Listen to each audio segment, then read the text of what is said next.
మధ్య మళ్లీ project fight తెర మీదకు వచ్చింది. పోలవరం నల్లమల సాగర్ లింక్ ప్రాజెక్టుపై ముందుకు వెళ్లాలని ఏపీ నిర్ణయించింది. దీంతో ఏపీ సర్కార్పై తెలంగాణ న్యాయ పోరాటానికి సిద్ధమైంది. ఏపీ చేపడుతున్న పోలవరం నల్లమల లింక్ ప్రాజెక్టుపై సుప్రీంకోర్టులో పిటిషన్ దాఖలు చేసేందుకు తెలంగాణ సిద్ధమవుతుంది.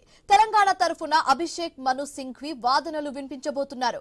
ఈ ప్రాజెక్టును వ్యతిరేకిస్తూ ఇప్పటికే తెలంగాణ సర్కార్ కేంద్రానికి లేఖ రాసింది.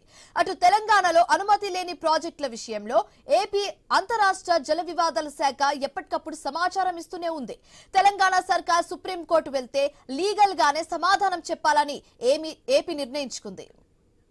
ఇదే అంశానికి సంబంధించి మరింత తాజా సమాచారం మా కరెస్పాండెంట్ కాంతి ఫోన్ ద్వారా అందిస్తారు. కాంతి.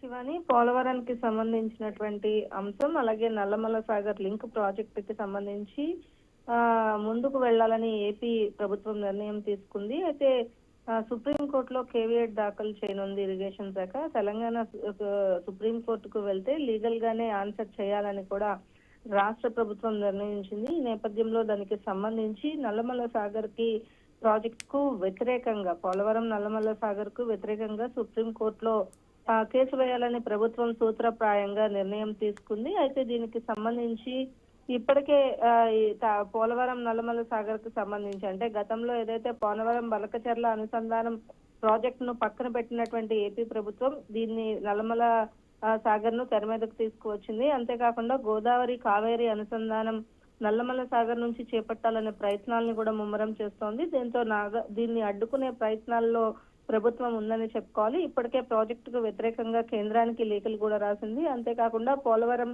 ప్రాజెక్ట్ అథారిటీకి కూడా ఫిర్యాదు చేసింది. ఈ ప్రాజెక్టు అంశం రాష్ట్రంలో దుమారం రేపుతుండటంతో దీన్ని న్యాయస్థానంలోనే అడ్డుకోవాలనే ప్రయత్నాలను అయితే ప్రభుత్వం చేస్తుందని చెప్పాలి. అయితే దీనికి సంబంధించి ఏపీ ప్రభుత్వం పోలవరం నల్లమల సాగర్ ప్రాజెక్టు పైన చురుగ్గా ప్రయత్నాలు చేస్తుందని చెప్పాలి. ఈ ప్రాజెక్టు ప్రాథమిక సాధ్యాసాధ్యాలకు సంబంధించి కేంద్ర జలశక్తి శాఖతో పాటు కేంద్ర జలవనరుల సంఘానికి కూడా అందించి మదింపు చేయిస్తోంది. కేంద్రం కూడా సానుకూలంగా ఉండడంతో ఎలాగైనా సరే దీన్ని సుప్రీంకోర్టులోనే అడ్డుకునే ప్రయత్నాల్లోనే ప్రభుత్వం ఉందని చెప్పుకోవాలి. మరొక వైపు ప్రాజెక్టు డిపిఆర్ ను సిద్ధం చేయడానికి వీలుగా గత నెలలోనే ఏపీ ప్రభుత్వం టెండర్లకు పిలిచింది. శివాని.